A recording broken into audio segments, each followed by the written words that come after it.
हम किशोरी झा सब गोटा के नमस्कार करै छी और समस्त मिथिलावासी के सामा चकेवा के बहुत बहुत शुभकामना।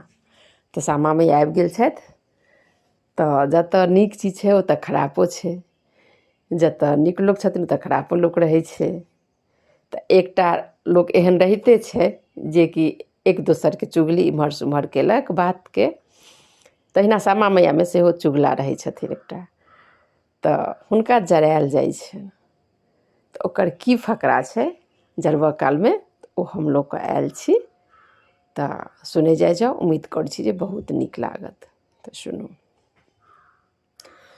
जहाँ हमर बाबा बैसे, जहाँ हमर भैया बैसे, तहाँ चुगला चुगलपन करे रे चुगला तोरा ई कोन बैन, ओक बैन बक बैन, चुगला गर से खसल निछक्के पैन।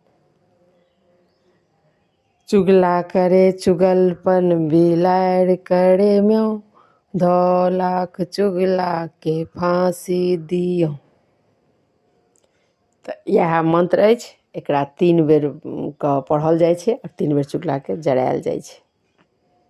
तऽ सब गोटा अखन ई सुनै जाओ और करे जाओ, ना तऽ पहिलका लोक के सब के अबिते छनि, नया लोक सब के नहीं अबै छनि तऽ ओ सब देख लेथिन, सुनि लेथिन और गथिन। अखन ई सब तऽ परम्परा छै, तऽ परम्परा के बहुत लोग में आबक लोग और निभावऽ चाहै छथिन जे नहीं एकरा निभाबी हम।